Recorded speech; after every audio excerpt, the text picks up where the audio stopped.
Son las 6 de la mañana. Llega la hora de la verdad para pensar y analizar las noticias de Colombia y el mundo. La hora de la verdad en la red de Radio Red RCN con Fernando Londoño Hoyos.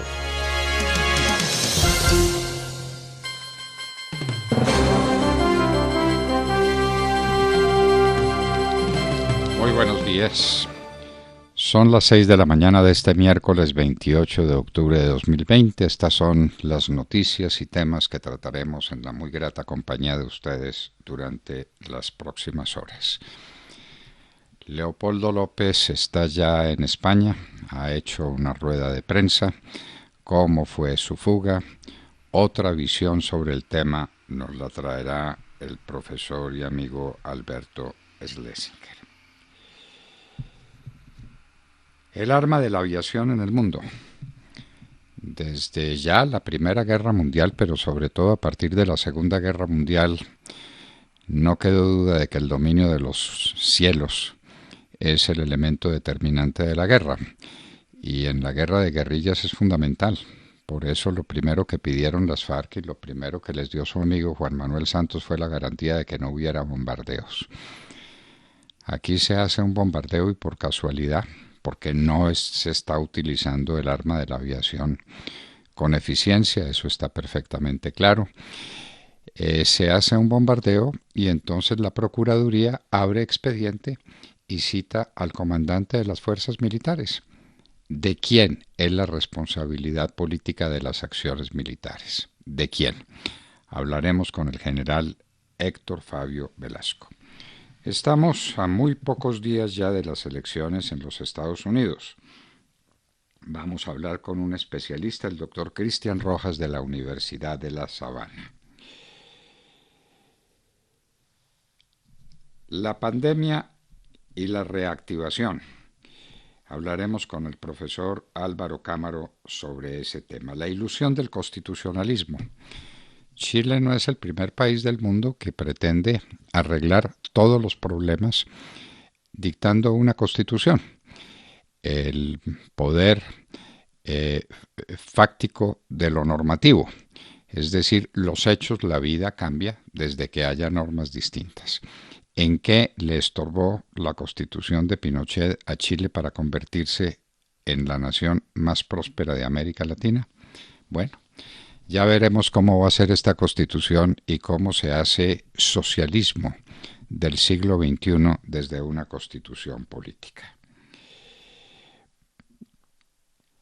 Una nueva seguridad democrática aparece en el horizonte, pero al mismo tiempo el Congreso lanza en ristre contra el ministro de Defensa cuando parece que todo estaría preparado para que se iniciara las fumigaciones con glifosato, y además el senador Robledo pretende otra vez que sean los jueces los que decidan el manejo del Congreso.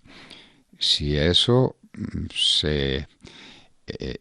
cala y si es a través de tutelas como se define el orden del día y lo que hay que decir y lo que no hay que decir y cuándo y cómo, pues se acabó el Congreso de la República y quedaron los jueces dueños del Poder Judicial.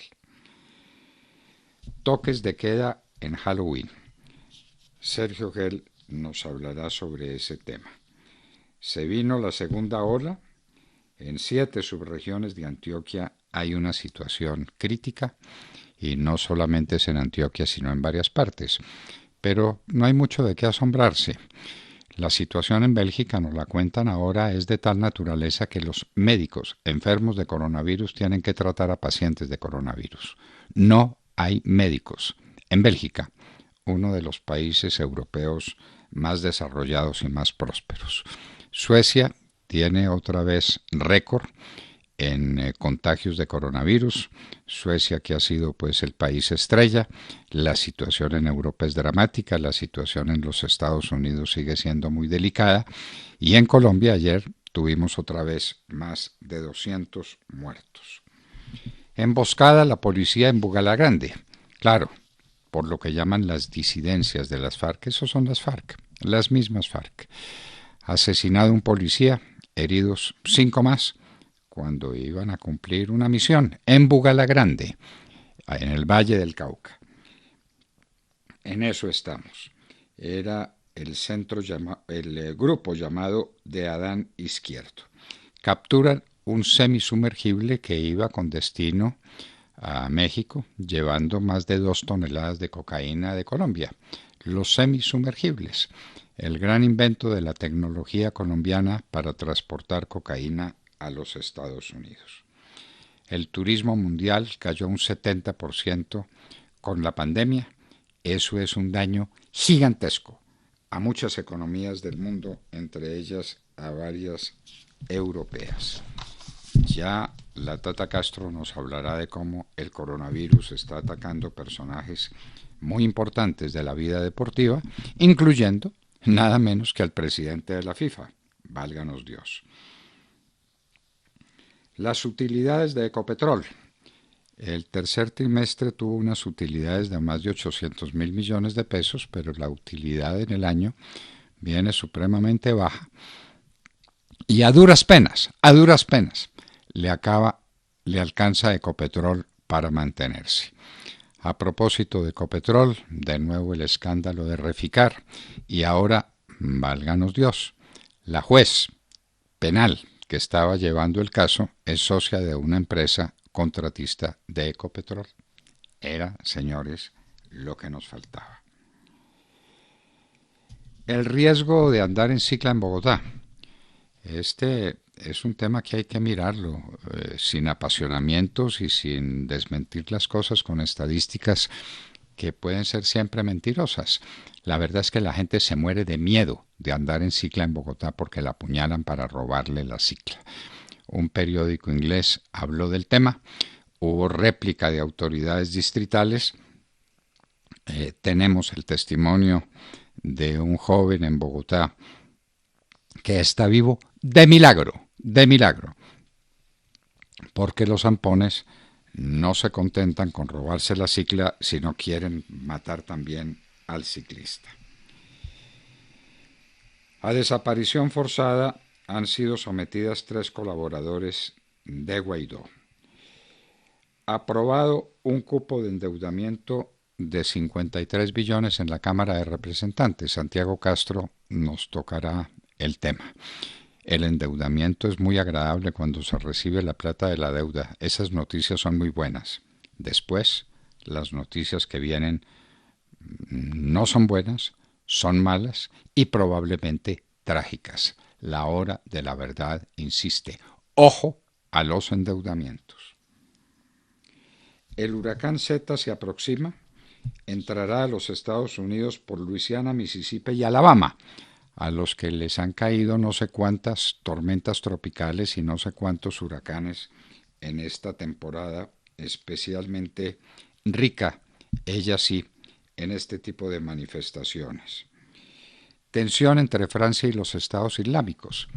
Emmanuel Macron, presidente de Francia, salió a tomar medidas y a protestar contra el horroroso crimen de un profesor francés por haber mostrado en clase unas caricaturas de Mahoma, advirtiendo que se trataba de unas caricaturas, manejando el tema con toda fineza.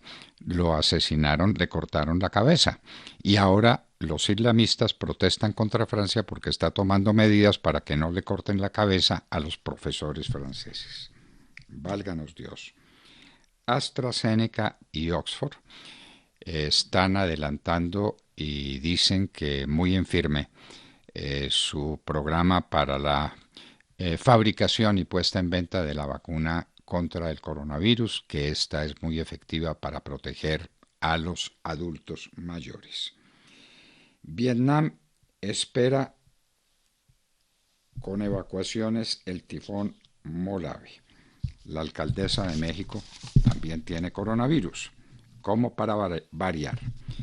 En los Estados Unidos, campaña relámpago de Bloomberg en Texas y Ohio, con 15 millones de dólares. Aquí los que hacen las campañas en este momento son los ricos, que tienen dinero para regar de publicidades y de toda clase de gastos que aspiran a que sean convincentes para el electorado. Ya lo veremos. El Japón también será neutral en emisión de carbono antes del año 2050. Ya hay países, la China por ejemplo, que se han comprometido con programas de reducción o emisión de carbono para salvar la humanidad, nada menos. La Organización Mundial de la Salud declara otra vez a Europa como epicentro del coronavirus. Hace poco lo fue India, lo fue también América Latina, con Brasil a la cabeza y los Estados Unidos, no solo América Latina, América en general, y ahora es Europa en esta época del rebrote. Un medicamento de la farmacéutica Eli Lilly no sirvió para nada, la tienen que retirar. Esto no era para prevenir el coronavirus, no era una vacuna, sino que era un remedio para quienes estaban padeciendo la enfermedad. El remedio resultó totalmente inocuo. Y hoy, queridos amigos, en la historia volveremos a recordar la crisis de misiles en el año de 1962, porque tiene una actualidad especial. Estamos frente a otra crisis de misiles. Los misiles que le está mandando Irán a Venezuela van a ser tolerables por los Estados Unidos y tolerables para cualquiera de los candidatos que aspiran a la presidencia de los Estados Unidos. En todo caso, crisis de misiles a la vista. De todo esto y de mucho más hablaremos con ustedes en las próximas horas en la Hora de la Verdad. Y como siempre los invitamos a sintonizarnos utilizando la aplicación TuneIn, allí nos encuentran como La Hora de la Verdad. También estamos transmitiendo a través de Facebook Live o a través de YouTube o en nuestra página de internet www.lahoradelaverdad.com. Y originamos esta señal desde Radio Red de RCN. Usted puede sintonizarnos en los diales 710 AM en Medellín, 1200 AM en Cali y 970 AM en Bogotá. En Sincelejo se enlaza con nuestra señal Radio Sabana de Sincelejo a través de los 1370 AM. Recuerden que el contenido de La Hora de la Verdad ahora se encuentra disponible en 9 plataformas de podcast. Nuestros oyentes nos escuchan principalmente a través de Apple Podcasts y a través de Spotify. Si no se han suscrito, no dejen de hacerlo. Allí encontrarán todo el contenido de nuestras emisiones para disfrutarlo en diferido. Y no olviden que los oyentes son lo más importante de La Hora de la Verdad. Con todos nos encanta siempre estar en contacto y hay muchas maneras de hacerlo.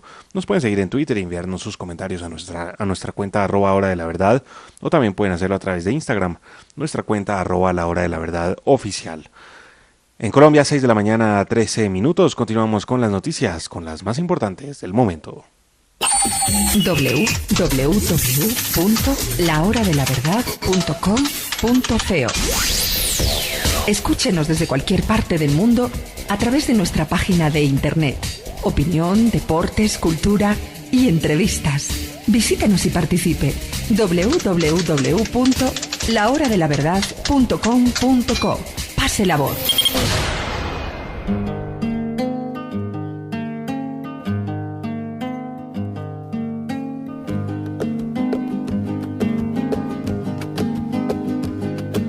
Yo sé que no vendrás, por eso ya tanto la olvido.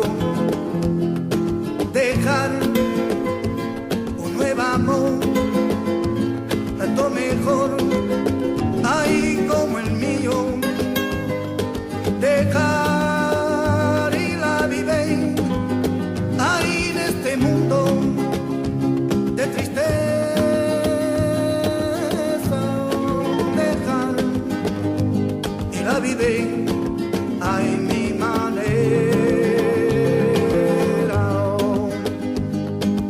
Yo quiero ser, hay nada más, preferiré y recordar un nuevo amor, tanto mejor.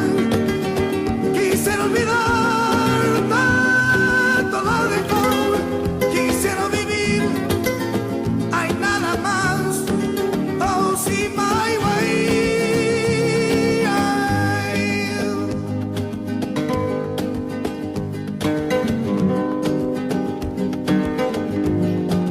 Ellos son los Gypsy Kings y por supuesto la canción es My Way en inglés o A Mi Manera en español. Los Gypsy Kings nos traen esta bellísima canción en esta mañana del miércoles. Saludémosla, Sergio Gel. Doctor Londoño, muy buenos días para usted, para todos nuestros oyentes.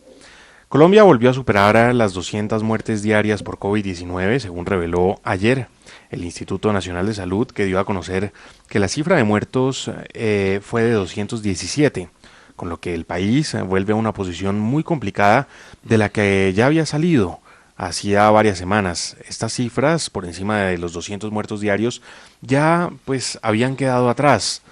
Entre tanto, la cifra de nuevos contagios registrada ayer fue de 8.166, menos que los de antier, pero dentro de la media de la última semana, es decir, estando por encima de los 8.000 casos diarios nuevos. Hay preocupación en distintas partes del país, por supuesto, por brotes de contagios, y la situación más complicada, yo creo, se presenta en el departamento de Antioquia, también en la capital del país, en Bogotá, que registra una ocupación de 541 unidades de cuidados intensivos, mientras que en Antioquia la ocupación es de 297, y es que en Antioquia pues están llegando al límite de su capacidad, por lo que en el departamento se han anunciado medidas restrictivas para tratar de frenar el aumento de contagios.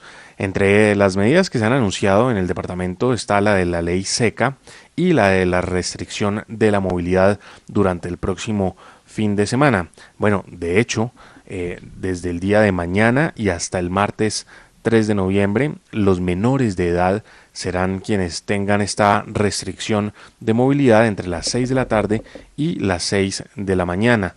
La restricción, el toque de queda para los adultos será entre las 10 de la noche y las 6 de la mañana. Y estos toques de queda son medidas que han venido adoptando de manera coordinada con el Ministerio del Interior distintos departamentos y distintos municipios que han solicitado precisamente a la cartera del Interior la posibilidad de imponer toques de queda para evitar un aumento en los contagios por cuenta de las celebraciones del Halloween. Así que mucha atención a eso, porque pues las administraciones están tratando de evitar que se siga propagando el virus y han pedido toques de queda, muchas de ellas. Bogotá sigue siendo la ciudad o el territorio más afectado del país por casos de coronavirus. En segundo lugar se ubica el departamento de Antioquia y en tercer lugar el departamento del Valle del Cauca.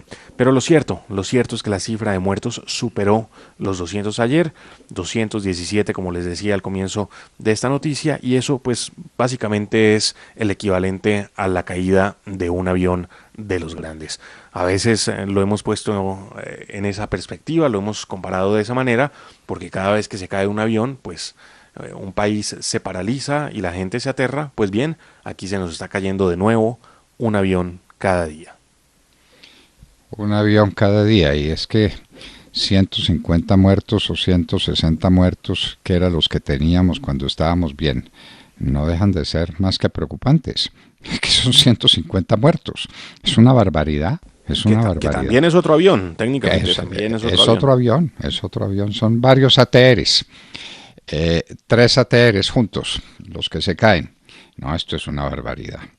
Entonces, la pregunta que uno se hace es, ¿estamos listos para la nueva ola de coronavirus que viene fatalmente? Lo que están discutiendo es cuándo, pero que viene, viene. Lo de Europa es un buen aprendizaje, debiera ser un buen aprendizaje si aquí aprendiéramos algo sobre alguna cosa, pero parece que definitivamente no aprendemos nada. Montserrat Fernández, buenos días. Muy buenos días. Les cuento que el opositor Leopoldo López sigue siendo el personaje del momento en Madrid. Sabemos ya que entró en España con una identidad falsa, como él mismo reconoció, y usó diferentes medios de transporte por agua, mar y tierra. Desde su llegada el pasado domingo ha tenido una apretadísima agenda, ¿no?, en diferentes escenarios. Estuvo en el Círculo de Bellas Artes de Madrid en un encuentro con los medios de comunicación y aclaró que nunca negoció con Maduro su salida, como hay un rumor que corre por ahí. Dice que ese rumor es absurdo, que lo hizo ayudado por 5 personas de las que no piensa revelar su identidad, y que le dijo al presidente español Pedro Sánchez que no podía ni debía reconocer las próximas elecciones en Venezuela. Por cierto, que Leopoldo López se reunió con el presidente español no en la Moncloa, sino en la sede del Partido Socialista por obvios motivos diplomáticos, ¿no? Una reunión que ha indignado a Maduro más todavía. Y digo más porque, bueno, ustedes ya saben que primero detuvieron a la cocinera de Leopoldo, Nubia Campos, y ahora la policía política de Maduro ha detenido también a un familiar de Diana, la hermana mayor de Leopoldo, de nombre Natalie Sifonda. También han denunciado la desaparición de Ronald Carreño, coordinador operativo del partido Voluntad Popular, quien se cree que fue detenido por el régimen de Nicolás Maduro. En definitiva, Maduro está más afectado de lo que quiere reconocer por la salida de Leopoldo López, quien desde España reconoció que salió con el corazón arrugado de Venezuela, que Maduro es un asesino y que se dedicará a luchar por la causa desde el exterior. Esas son las proclamas que hace Leopoldo López desde Venezuela. Vamos a ver esto cómo se desenvuelve y cuál es su cercanía con el régimen, de lo que hablan algunos. Algunos dicen que eso fue concertado, pero sería una especie de síndrome de Estocolmo, porque nosotros recordamos cómo estuvo mucho tiempo metido en un calabozo terrible, que lo dejaban hacer ejercicio. Bueno, pues eso son anécdotas, son tonterías. Lo cierto es que ha sido un hombre martirizado y lo cierto es que ahora está libre en España. Hablaremos sobre el tema con el profesor Alberto Schlesinger un poco más adelante. De Mar Córdoba. Doctor Fernando, compañeros de la mesa, oyentes de la Hora de la Verdad, muy buenos días. Muchas veces hemos hablado de la politización de la justicia y se preguntarán qué es exactamente. Y creo que el mejor ejemplo surge en este momento de la historia colombiana con la acción de tutela que presentaron 18 senadores en cabeza del candidato presidencial, ya no sabemos por qué partido, y congresista Jorge Enrique Robledo, quien no resistió y parece no aceptar que las mayorías en el Congreso, exactamente en el Senado, le dijeron no al debate de moción de censura que planteaba en contra del ministro Carlos Holmes Trujillo por la presencia de la Brigada de la Lucha contra el Narcotráfico en los Estados Unidos. Recordemos que la semana pasada el debate del jueves estuvo marcado por la idea de hacerle dos debates al ministro de la Defensa, uno organizado por el senador Roy Barreras, que era un debate de control político, y otro organizado por Robledo, que era el de moción de censura. En el caso de Barreras, el debate duró casi 10 horas y el resultado fue ninguno. En el caso de Robledo, como corresponde, los senadores que no estaban de acuerdo con ese debate de moción de censura ante el fallo del Consejo de Estado que le daba la razón al presidente Iván Duque por el tema de la Brigada Norteamericana, presentaron una proposición para pedir que no se adelantara el debate por carencia actual de objeto, pues el Consejo de Estado ya había rechazado la tutela con la que pretendieron los opositores frenar la actividad de cooperación de lucha contra el narcotráfico entre los Estados Unidos y Colombia.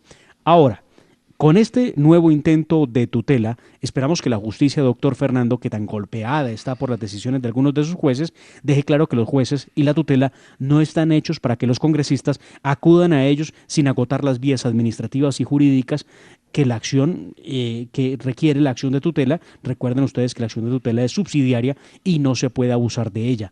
Pero además, que aunque no le guste la izquierda en Colombia, el Estado de Derecho descansa bajo el principio de separación de poderes y los jueces no pueden determinar ahora cuándo es que la mesa directiva tiene que citar o no a un debate y de qué manera lo tiene que adelantar. Es lo que nos falta, que ahora un juez de tutela dicte el orden del día del Congreso de la República.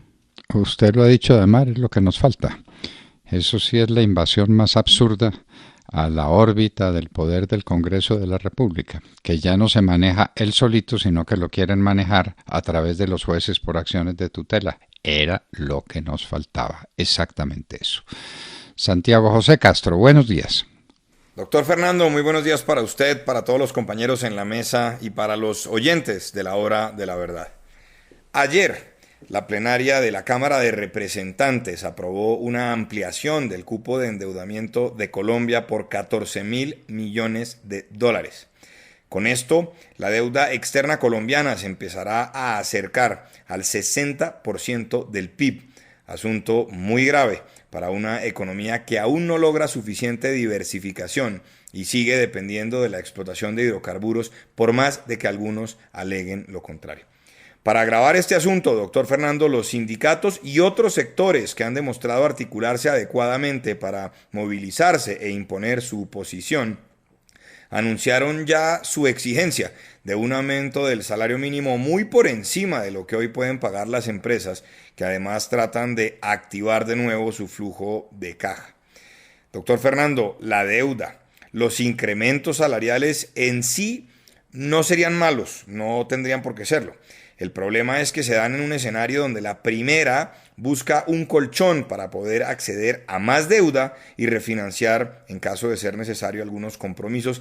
Y la segunda, es decir, el incremento del salario mínimo por decreto, busca consolidar una maquinaria cada vez mejor organizada, donde una minoría de trabajadores impone su voluntad y beneficios frente a las necesidades y urgencias de las mayorías que viven en la informalidad y la inestabilidad laboral.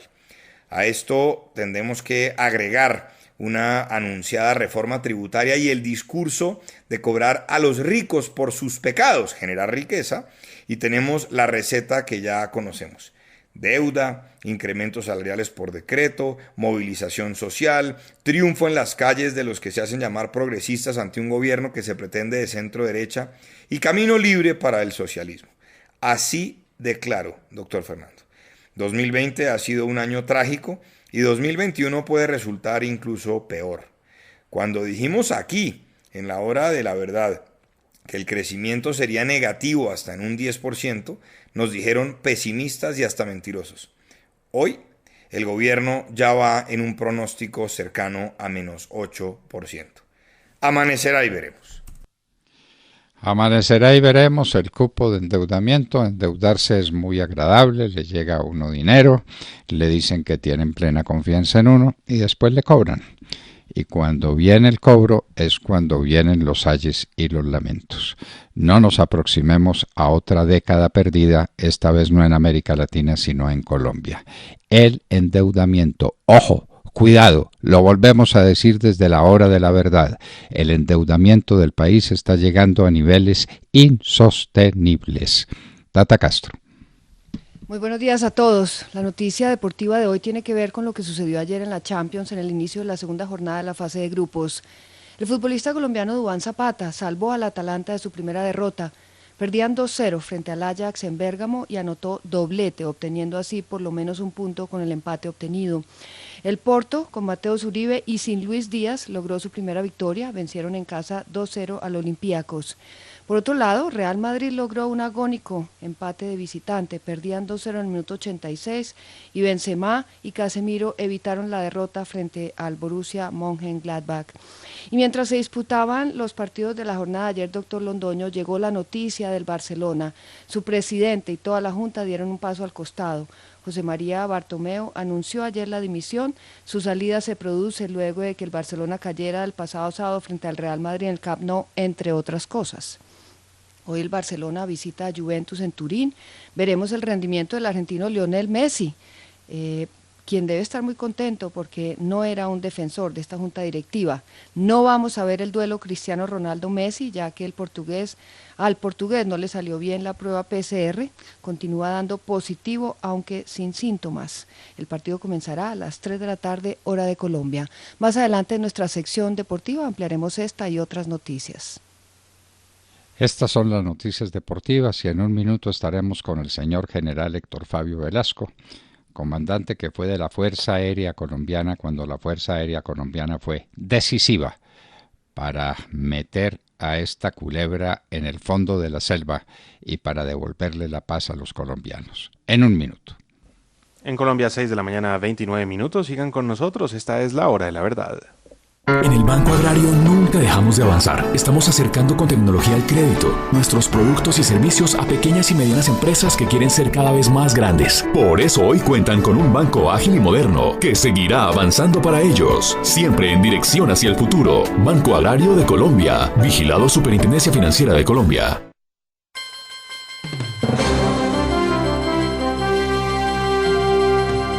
Señor general Héctor Fabio Velasco, muy buenos días.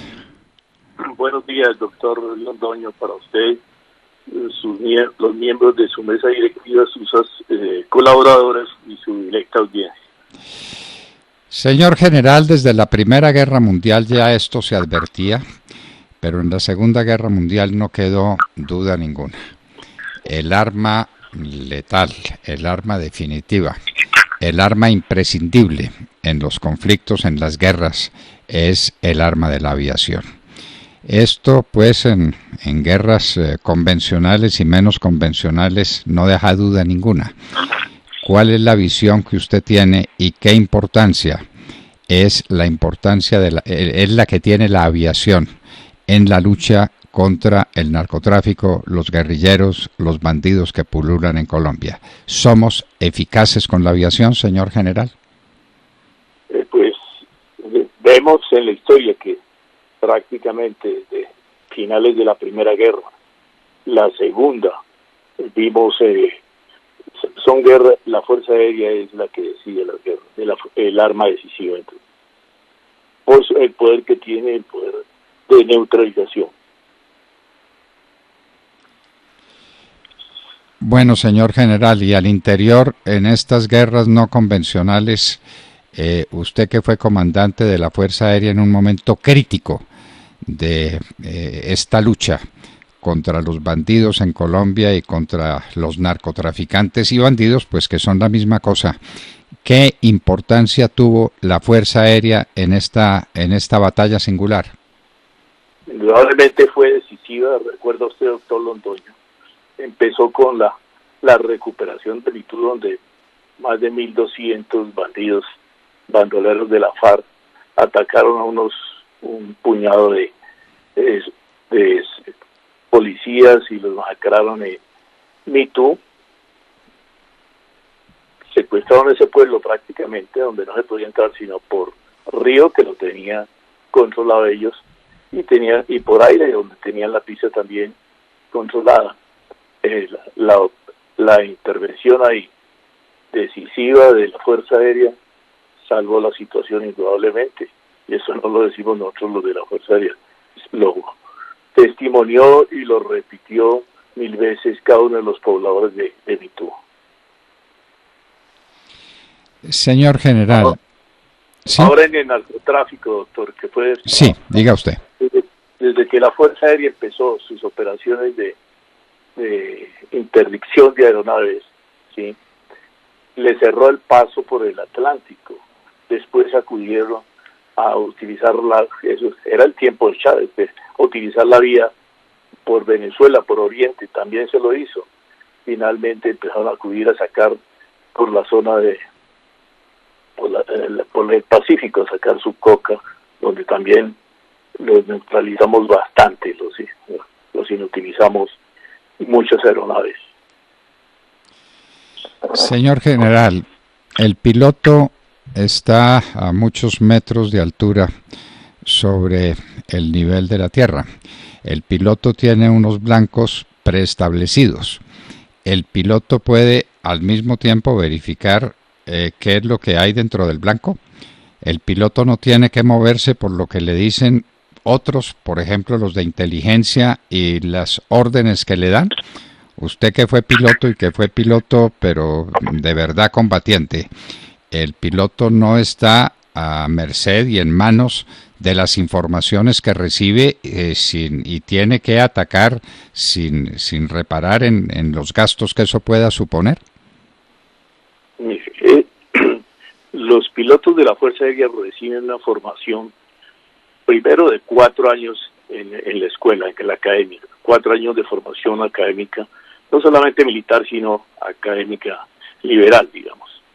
Después de eso, para que un piloto pueda llegar, ya sea en un helicóptero o en un avión, a hacer una entrega de armas, que es lo que se llama realmente, de bombas o helicópteros, lanzamiento, pues, o ametrallamiento, se requieren por lo menos que han pasado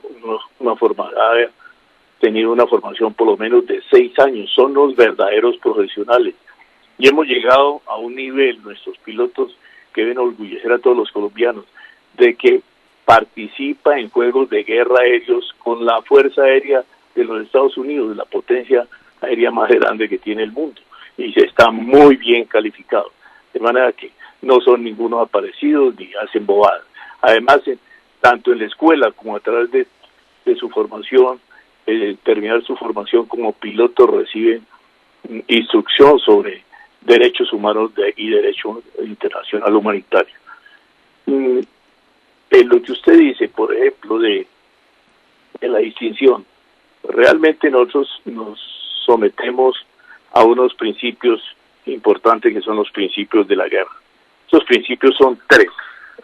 El primero es el principio de distinción, que nos permite, donde se analiza si el grupo, la agrupación humana que se ataca es amigos o enemigos, o si hay población civil. Es el principio de distinción. El segundo principio es la precaución. Es un principio que trata de evitar hasta el máximo hacer daños a la población civil o también a elementos materiales, daños colaterales. Y el tercero es la proporcionalidad. Usted no va a atacar 6 hombres a lanzarles una bomba en un cohete. Entonces, esos son principios que los tiene muy claros el piloto. Ahora, un combatiente, hablemos del combatiente en tierra. Si un combatiente en tierra no puede distinguir que la persona que le está disparando, en primer lugar porque está camuflada, trata de confundirse con el medio ambiente. Si es hombre o es mujer, si tiene 15, 16 o 17 años o 20 o 35, entonces es imposible. Pero esas operaciones no se hacen realmente a la ligera. Para un lanzamiento de una bomba, es el caso que nos vamos a referir, el caso de donde murieron unos menores de edad. Lo que es extraño es que los entes de control, en vez de encaminar su investigación y de sancionar a quienes reclutan menores y lo niegan, entonces ahora es contra los que están defendiendo a la población civil colombiana, a la inmensa población colombiana de gente buena. Están defendiendo nuestra democracia, están defendiendo nuestros bienes de todo tipo. Entonces, eso es insólito. Si un combatiente en tierra no puede distinguir eso, menos un piloto a determinada altura. Pero para que no crean que una entrega de armas se produce sencillamente mediante a la ligera. Eso tiene un planeamiento. Regularmente esas operaciones de entrega de armas se realizan mediante información de inteligencia humana. Esa inteligencia se comprueba mediante la inteligencia técnica, aerofotografía, se hacen varios vuelos. Y ahí tiene varios niveles de autorización. Por ejemplo, una autorización de ametrallamiento alfa la puede hacer el piloto, porque él se le presentan blancos de oportunidad y tiene que actuar, debe actuar. La de lanzamiento de cohetes, entrega de cohetes, la puede autorizar un comandante de un comando aéreo, que están en las bases aéreas. Y las de Maxwell, que son las betas, las de bombas, las autoriza solamente el comandante de la Fuerza Aérea mediante unos análisis previos que se hacen tanto por parte de los pilotos. Ahora, antes de salir a una operación de esas, los pilotos son reunidos en unas salas de guerra donde hacen un análisis nuevamente de la operación, donde se da el briefing, o sea, se dan las órdenes y se dan instrucciones al respecto. Eso no es a la ligera como muchos piensan, que sencillamente es salir una bomba por algún chisme que les llegó. No, señor. Eso es con mucha precisión. Y las armas que estamos usando hoy en día son armas de mucha precisión. Los pilotos son pilotos supremamente entrenados, como dije, y bien calificados. Eso debe hacer sentir a los orgullosos. Llegó un momento en que éramos la Fuerza Aérea Operacional más, yo creo que es aún a niveles de Estados Unidos, cuando por ayer en los años que usted cuenta, a finales de los 90, principios del 2000, porque teníamos tal nivel de conflicto que eso se operaba todos los días y a todas horas.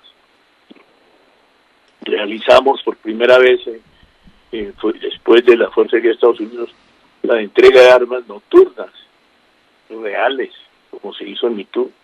Esas son operaciones que requieren mucho entrenamiento, mucha precisión para evitarlas. Entonces, a un piloto no se lo puede ir a juzgar, mucho menos o a condenar, porque al lanzar una bomba que se lanza a cientos de metros sobre el nivel del suelo y que mueran unos menores de edad, que empecemos porque inicialmente al hacer la recolección de esos cuerpos ni siquiera se ha podido detectar que eran menores de edad, sino con el tiempo, al hacer la identificación, se pudo. Si eso no se pudo hacer inicialmente, como le digo, pues mucho menos podía un piloto saber si había menores de edad o no lo sabía. Por otro lado, teniendo en cuenta el derecho internacional humanitario, una persona vistiendo un uniforme de esos, portando un arma, se considera combatiente y hay que neutralizarlo. Ya el piloto no puede distinguir, ni debe, ni tiene tiempo de distinguir si es hombre o mujer, o si tiene 17, 16 años o tiene 20. Entonces, me parece un absurdo y me parece que a los entes de control les falta mucha asesoría. Mejor dicho, esa es la falta de una justicia penal de militar donde haya jueces especializados que juzguen y si es el caso, y decidan sobre acciones de la fuerza pública. Señor general, ¿y la responsabilidad política? Porque es que las fuerzas militares están sujetas a un orden constitucional y entonces dentro de esa estructura jerarquizada y dentro de esa estructura politizada, los políticos tienen la palabra y los políticos tienen que tomar decisiones y asumir responsabilidades por lo que pase, ¿o no? Sí, lo hemos visto, y hemos visto casos injustos. Vemos el caso de mi general Arias, ¿no? Está todavía injustamente detenido, cuando quienes deberían asumir la responsabilidad y la asumieron a tiempo y la asumieron bien, pues nunca, no se pasó de ahí. Sencillamente sobre ellos todo el peso de la ley injusta cayó sobre el general Arias, sobre el general, mi compañero y amigo Plazas, y se los trató de condenar. Pues bueno, ahí tenemos a mi general Arias condenado. Eso es la responsabilidad política en la guerra y especialmente en el uso del arma más letal de la guerra en nuestro tiempo, que es el arma de la aviación. Esto pues a propósito de que el señor general Navarro, comandante de las fuerzas militares, ha sido citado ante la Procuraduría General de la Nación en una acción disciplinaria para que responda por una acción militar de esta envergadura. Esto sí es la manera como se trastocan todos los valores y se confunden todas las realidades, porque el señor general Navarro no es el que debe ser citado. Quienes le dieron la orden de participar en eso, y después la manera como se hizo la inteligencia militar. Para eso tiene que existir una justicia penal militar que sepa en qué consiste la inteligencia militar y en qué condiciones se puede desarrollar. Señor general Héctor Fabio Velasco, inmensamente agradecidos con su presencia y su participación en la Hora de la Verdad. Muchas gracias a usted y buen día, doctor Londoño. Héctor Fabio Velasco, excomandante de la Fuerza Aérea Colombiana, la fuerza más importante en cualquier conflicto, en cualquier guerra, y tiene que operar desde luego con todos los cuidados, con todas las formas nuevas para conseguir a través de la inteligencia la identificación del enemigo, para distinguir entre el enemigo y quien no lo es realmente, y para producir un resultado proporcional al peligro que se está enfrentando. Este sujeto que fue dado de baja en uno de los poquísimos ataques de la Fuerza Aérea en los últimos años era uno de los hombres más peligrosos del país. Que había unos menores o cuántos años tenían, lo dijo el general Velasco. Es absolutamente imposible que un piloto sea capaz de resolver cuál es la edad de los objetivos que tiene enfrente para ametrallarlos o para bombardearlos.